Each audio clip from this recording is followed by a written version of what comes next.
I can't believe it's even possible, but Shohei Ohtani is literally getting better and better while he's recovering from Tommy John. That baseball was almost at 120 miles an hour. Vladdy Jr., he's capable of hitting a baseball 120 miles an hour. Just the last few years, he's been doing that on ground balls, and he's been making a ton of errors at first base. Jays fans are kind of getting sick of it. The Cardinals, they just sent down Jordan Walker. The kid has really struggled to start this year, and Elly De La Cruz, he has not struggled at all. He did it again. Another game with a stolen base and a home run. He's on pace to have the greatest power speed season ever. All of that and more in today's MLB Recap. We post these every single day. We have not missed one this year. It's a little bit tiring, but guys, do me a favor. Hit that subscribe button. We are so close to 500,000. Thank you so much. So the Nationals, they were facing off against the Dodgers, and they were playing small ball early. Jacob Young looking like Trey Turner when he first came up with the Nationals. That guy is fast. Lane Thomas, he's fast as well. He stole second in the fifth. He's trying to get a rally going, but he jammed his knee in the ground. I hope that he's going to be okay. He better be, because that's his 11th stolen base already. The lefty starters, Patrick Corbin and James Paxton, they went a combined 10 innings of one-run ball. Corbin, he's yanked in the 6th inning. He was really good, so Jesus might be coming back. Repent for your sins before he does come back. Enrique Hernandez, he lined an RBI single. The Dodgers are finally on the board, and remember how I said that Lane Thomas was probably going to be okay? He had to come out the game. He is getting an MRI on that knee. Hopefully nothing is wrong. James Outman, he's up with the lead runner at second base. He did his thing. It's now 2-1 Dodgers, and Miguel Rojas, he added a 3rd run. That's his 2nd base hit of the night, and I mean, there it is. Ohtani, goodbye. 118.7 miles an hour off the bat. That is the hardest hit baseball of anyone this year. He is now leading MLB in batting average, OPS, and doubles. Imagine doing all of this while recovering from Tommy John and being MLB's best hitter. Evan Phillips, he strikes out 2. He wraps up his 6th save, and yes, Ohtani, I don't know how he's doing it, but he's getting better. So the Dodgers win 4-1. The Diamondbacks won 14-1. There's the one for St. Louis. Congrats, Wilson. His 3rd of the year. 440 feet. That was not a cheapie. Nothing fancy early for the Diamondbacks. They pick up their first run on a 2-out RBI from Lourdes Gurriel. Okay, now they're getting fancy. Christian Walker, he belted a 3-run home run. He's got 4 home runs and 16 RBIs. He's still playing great defense. Is he now a top 3 first baseman? Let me know in the comments. Randall Grichuk, he added an RBI extra base hit. That's career base hit number 1,000 for him. Pavin Smith, he's going to add one of his own. He narrowly missed a home run. Kevin Newman, he did not narrowly miss a home run. He belts one out. And then his next time up, Pavin actually got that one to go. That's a grand slam and a huge 6 RBI night. The Arizona starter, Tommy Henry, he was great. He spun a gem. 6 innings with 6 punchies. Then Logan Allen, the reliever, he threw 3 shutout on 1 base hit to close it out. That's the 3rd time this year the Diamondbacks have won by 13 or more runs. Now, after the game, Jordan Walker, he was sent down because he's hitting just 155 to start the year. He's striking out almost 27% of the time. His exit velocities are still pretty good. His defense has showed some improvement as well. He just really has to work on the contact against the fastball, and surprisingly, his batting average against lefties. I think he's like 1 for 17 or something crazy like that against lefties. So we just saw a grand slam. More of that is coming up in this Padres and Rockies game. Jake Cronenworth, he ripped an RBI double, and that was followed up by Profar hitting a little sac fly. It's quickly 2-0 Padres when Nolan Jones, he steps in for the Rockies. He's like 1 for his last 22. He needs that to fall, and it does. An RBI single for Nolan. San Diego, they got that run right back, though, because Luis Campusano, he rakes. That ball is just outside the reach of the diving Sam Bouchard. Merrill, he kept it going. He knocks in Luis, so it's 4-1 San Diego. Not anymore. This is what we all dream about as kids, the go-ahead grand slam down by 3. Now, usually it's in Game 7 of the World Series, bottom of the 9th, and it's a walk-off, but that's still really cool. That is the first career grand slam for Brendan Rodgers.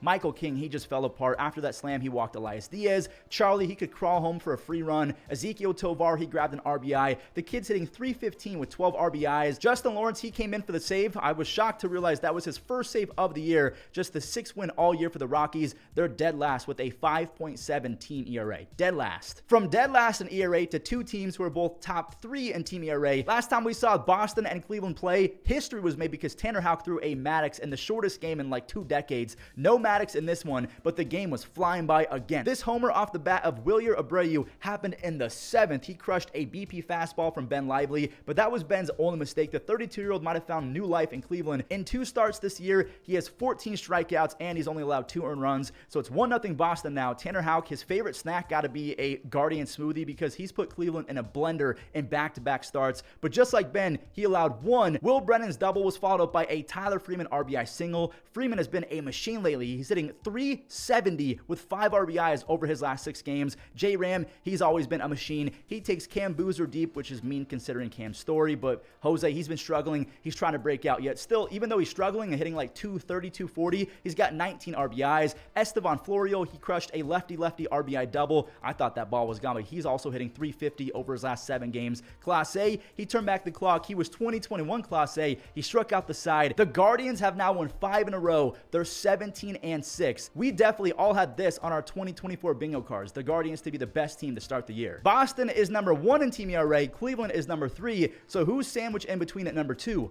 The Detroit freaking Tigers. Hello, I know their bullpen has been insane, but overall, they've been really, really good. Let's see if they can keep the Rays at bay. They just may. Maybe they'll sleep on hay. Sorry, name that movie reference. Riley Green, he got green contact on his PCI. He went 430 feet. That's his first of the game. Stay tuned for a second. The pizza party was ruined by Isaac Paredes. That ball was out in a hurry. He pimped it as well. As soon as it left his bat, he knew it was gone. Kenta Maeda went 5 shutout innings for the Tigers, but his start was ruined by the pen, which is weird because usually it's the inverse where Kenta really sucks and the bullpen has to step up. No, the pen did not step up. Riley did, though. I told you he had 2 home runs. He swings a hammer for a bat. If you want to see a 100% effort swing every single at bat, watch Riley Green. He has a 125 OPS plus over his last 123 games. Mark Canha is doing his best Miggy impression to start the year. He's got 5 home runs and an insane 400 on base percentage. And I hate to say it, but getting rid of Miggy's contract and his regression of athletic ability has really helped out this ball club. Buddy Kennedy, he made a huge play to nab Randy. His barehanded play kept the momentum on the Tigers side. Jason Foley, he converts the final out. He has 7 saves. Let's keep the low ERA going. We have the Yankees, who are just behind Cleveland. They're sitting at 4th place in terms of team ERA.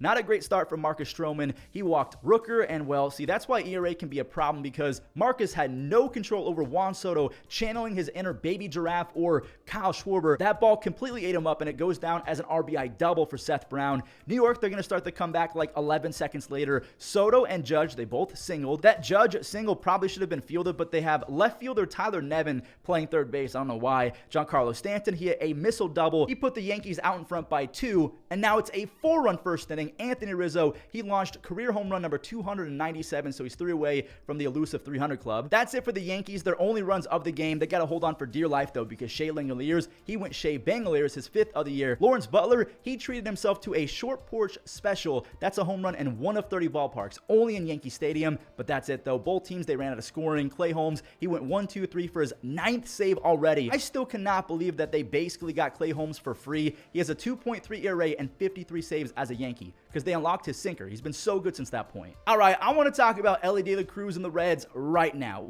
Well, first off, the most predictable thing ever happened. Bohmy's up with a runner in scoring position, so of course he's going to bring home that run. Christian Encarnacion Strand, he answered with an RBI extra base hit of his own. He wanted seconds. That single in the 3rd gave him his 2nd RBI. The Reds are now up a run. Christian, he's now at 3rd base. Sanchez, he walked Elly. Elly steals 2nd with ease, and that's his MLB best 12th stolen base. So there's 2 outs. Trey Turner makes a beauty of a play to end it, but what was that? They have Alec Bohm at 1st base now. He straight up missed it. 2 are going to score. If I'm a Phillies fan, that is a channel changer. I'm not watching anymore. Cincy, they kept adding to it. Santiago Espinal, he drove in a run on a single. Spencer Steer, he's going to try deep center. But hey, that's a nice catch. Johan Rojas is one of the most exciting defenders in baseball. The score stays 5-1, but the Reds, they were not content with 5 runs. CES, he singles, and Elly De La Cruz, he's doing things that we have not seen very often. He muscled out a 2-run blast the other way. So he now has 7 home runs and 12 stolen bases in 23 games. He's on pace to have a 50-85 season. Santiago Espinal, he went yard in the 8th, so good for him, his 1st of the year. Cincinnati, they stopped the Philly streak. They're 11th in team ERA, by the way. So if they can get Matt McClain back, Noelvi Marte, TJ Friedel, and their offense picks up around Elly De La Cruz and Tyler Stevenson and those guys,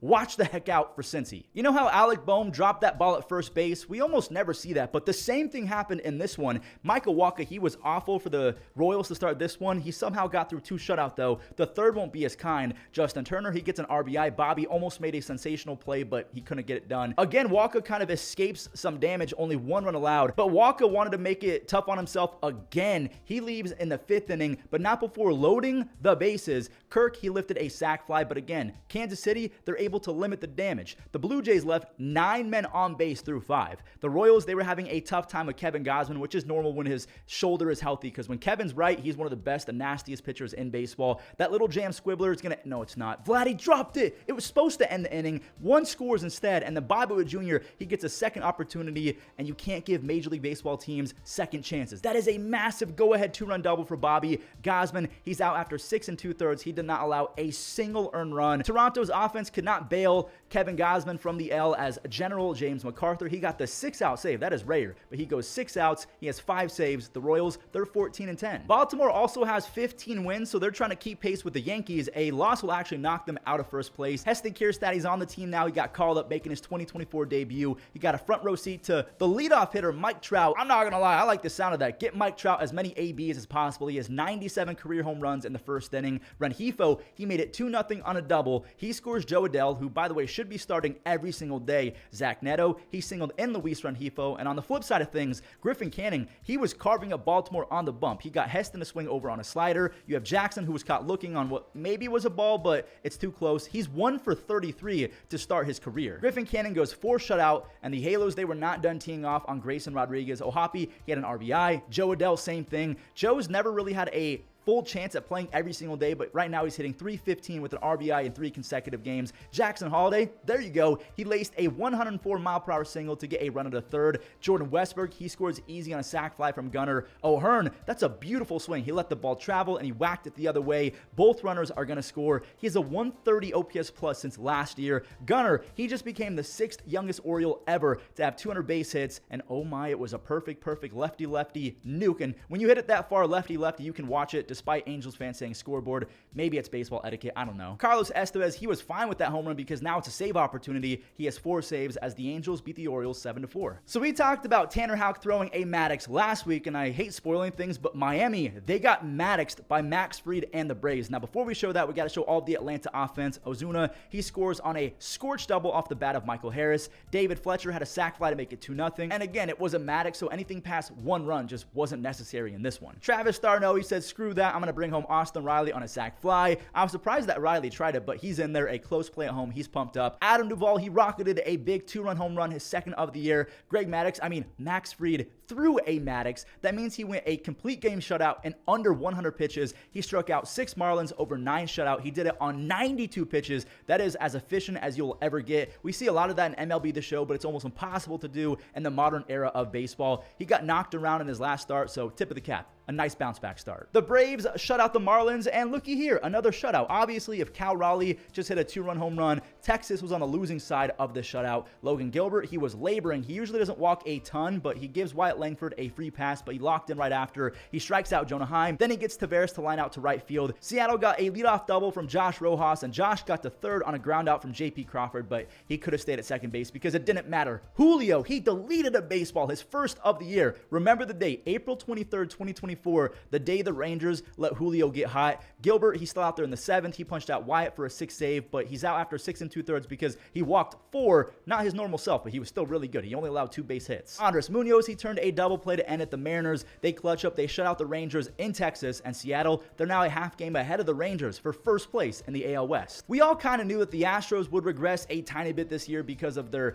injuries in the rotation, but sweet baby Jesus, it is getting bad for the Stros. Bellinger hit a mammoth home run off of JP France. We should call him BP France because that's what he's been this year. That was a BP fastball to belly. He allowed more to get on, and why are we throwing baseballs down the middle? Mr. JP France. Tachman, he charged up for a 3-run Oppo Taco. Houston, they got some huge help from Mother Nature, and they might be starting a rally. If you've never played in the evening, you might not know that twilight can actually be worse than sunlight. The ball just vanishes once it's over the lights. That's Houston's 1st extra base hit in like 3 games. Yainer Diaz, he got one past belly. Back-to-back extra bases for a run. I think Bellinger hurt himself. He left with a rib contusion. I think he's going to be all right, though. Myers, he sky went out his 3rd home run. Cubs fans, they got a little bit nervous. Houston is still Houston. They can turn it up, but Mike said enough talking. Come on, you got to give me that. Mike Tauchman with the other way home run, his second of the night. He's got 10 home runs and an insane 370 on base percentage since joining Chicago. Houston falls to 7-17. They have a 5.2 ERA as a team, which is second worst in baseball, just ahead of the Rockies. They're 19th in runs scored. So all around, Houston just isn't right, but knowing them, they're going to get a wild card spot and make a World Series run. The White Sox will definitely not be making the World Series, but this was a fun game against the Twins. Max Kepler, he's so good. He went up the middle. It's 1-0 Twins. Not anymore, though, because Eloy is one of the few bright spots on this Sox squad. He went 4-15 on that 3-run moonshot, and I guess another bright spot this year at least is Eric Fetty. I mean, check this out. He struck out 11 Twins over 6.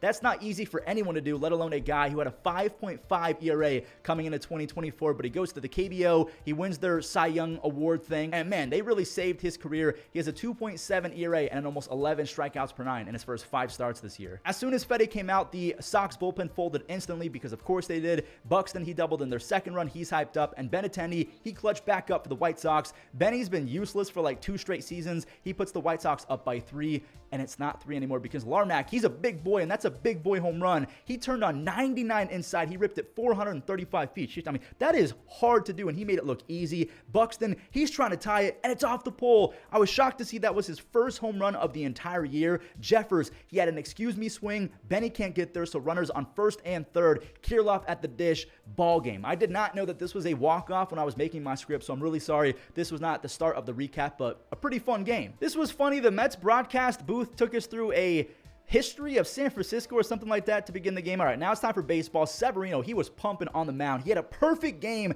through 4 innings. The Giants said, bro, we weren't even trying, but now we are. Conforto, he dunked one in. The perfect game, and no-hitter is gone. Chapman, a base hit. Tyro Estrada, he found the gap between third and shortstop. Conforto, he had a Superman slide into home plate. He scores. Yastrzemski, he also dunked one in, but 2 are going to score on that base hit. Just tough. Sevy, he was trying his best to keep up with Logan Webb, and it's really hard to do that because Logan Webb is so damn good. 6 shutout. Tyro Estrada, he started the 7th with a triple. Yaz, he knocked him home for his 3rd RBI of the night, so it's 4-0 San Francisco, and Lindor can't get there. Lamont Wade Jr. makes it 5-0, all while Logan Webb, he was out there with a season-high 8 innings, 8 shutout innings, by the way. He has a 2.98 FIP since 2021. That is out of this world insane. He is so good. Now, luckily for Camilo Doval, it went from a non-save opportunity to the guy before him kind of choking a little bit, and now it's a save opportunity. He fans Wendell, then he gets Narvaez to dribble out. He gets the save, and the Mets, they've now lost 3 in a row. We have a super low-scoring game coming up, but at least we saw McCutchen with another leadoff home run, which, by the way, was just really mean. That's the first pitch that Tobias Harris has ever thrown. That was his MLB debut. I can't remember if I just said Tobias Myers or Harris, but it's for sure Tobias Myers. He was the guy that the Guardians traded for Junior Caminero. Yeah, that one hurt. Now, Tobias did settle down, though. He went the next 4 innings without allowing any damage, and he got some help. Jackson Chorio, he had to make up for Blake Perkins basically being in left field. What a grab. Tobias even got some payback. Kutch was 2 for 2, but he strikes him out to end his debut. 5 innings. Really, really impressive. Connor Joe, he got one past Joey Ortiz at third, and if that's Oliver Dunn at third base, he probably makes the play. The Pirates starter, Bailey Falter, he was lights out. 8 strikeouts over 7 shutout. He was looking like 2022 Phillies Bailey Falter, and then he immediately looked like 2023 Bailey Falter when he got raked. Gary Sanchez, he caught a barrel, and when he does that, it goes a long, long way. Adames, he's trying to keep his team in it. He turned a sick double play. Abner Uribe, he strikes out Connor Joe on a nasty slider. So the momentum is kind of flipping, but unfortunately, they had to face David Bednar. Even though he's been struggling, he's still really, really good. The Pirates, they win a big game versus their division rivals. They've actually won back-to-back games. So the Cubs, they're now just a half game back of Milwaukee for first place. Guys, that does it for today's recap. Nothing much else to say aside from the fact that I appreciate your support. It means everything to me, and enjoy the web gems. And Adele smacks one to second, caught by Holiday to first, double play. Got a little pop in there. Oh, they got it picked. How do you like them apples? Langdon caught. Oh, Bush lays out. That hangs some. De La Cruz a long way to run deep in the outfield. He makes the on the ground. Estrada. Ciani can really run. Marte's got to hustle. Cattell Marte. Ground ball. Nice stop there by Yandy. Westberg turns on it. There it is on cue. It's a big cat, though.